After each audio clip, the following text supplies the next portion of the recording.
Now, what you just saw was a reenactment of one of the worst wipeouts I've ever had on my longboard, and it was on this street in this exact same spot I'm on now. Give me a sec. And as you see, the road's under construction, or at least it was fixed, but at the time when I wiped out, there was a giant gap in the road between two sections that they cut out for some reason, and I hit one of them and I was able to stay on my board, and then the second one I hit and it just completely knocked me off my board, and I split my big toe in half. Like the bottom of the big toe was like a flap and you could see the bone. My back was just covered in gravel and dirt and bloody. My elbows were all messed up, and I just got up and I called my friend and I'm like, hey man, I need you to pick me up right now. Like, I don't know what's broken. Bring a towel, I'm bloody. And he came, picked me up, dropped me off at my house, and I was able to calm down enough to assess that nothing was broken, even though I was severely scratched up and messed up by the road, and probably should have got stitches for my toe, but didn't wind up doing that. And the whole purpose of this video of talking about this is because for about 2 years after this happened, I couldn't drive down this road, I couldn't walk this road without reliving the emotions of the wipeout, without re-experiencing the pain. Just switch locations because there's a bit too many cars driving by, but we connect thoughts with our environment, and when we stay in the same environment, we have the same thoughts. And this has become abundantly clear to me ever since I got back from Europe, and I started noticing how I'm falling into the same thought patterns, the same patterns of behavior as before I left. And when I was away, it was much easier for me to make new changes to what I wanted to do, to start new habits. And a lot of people will experience this when they move locations, when they first go off to college, when they get their first apartment. It's going to be easy for them to set good habits, and then when they come back home or come back to a place they used to go to, they might regress. For me, it comes in the form of I'll find myself wandering to playing chess on my phone, or I'll catch myself going on YouTube while I'm eating, or pulling up Amazon Prime and watching a TV show at night. And I'm like, why am I doing this? Like, this isn't something that I want to be doing, but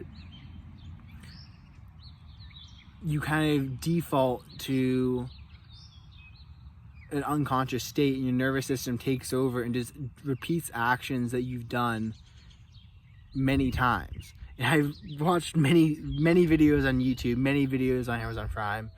So something in my environment will trigger me, and then I'll be like, oh, let's watch Amazon Prime, or let's watch Psych, or let's watch Leverage, or Burnout, or any of these TV shows I used to like to watch.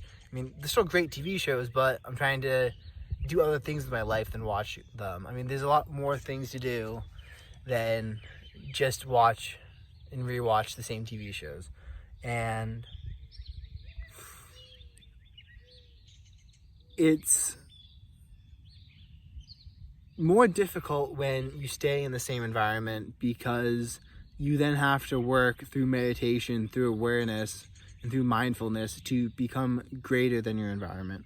And Dr. Joe talks about this, well, Joe Dispenza, but he puts it, I don't know, his stuff seems a little bit more complicated, at least the way he talks about it. It all just boils down to be mindful and meditate. I mean, that's really all the stuff he talks about, all the things he does, you get all that from being mindful and meditating. If you don't know who he is, then that's fine. I'll get back to what I'm talking about. But ever since I got back from Europe, I've noticed myself slipping becoming unconscious and defaulting to patterns of behavior that I used to do. And these aren't even bad patterns of behavior. I mean, I'll wake up in the morning, go downstairs, and I'll start putting away the silverware, and then I'll be like, oh, I haven't really had a conscious thought all day. I didn't really decide to do this. I just defaulted as something I normally do in the morning. And even though it's not a bad thing to have, even though these aren't bad behavior patterns, I still want to be conscious of them, and I still want to be present and be fully aware that I'm carrying out these behavior patterns. I want to be conscious to how the silverware feels in my hand. Notice how the metal catches the light in the kitchen.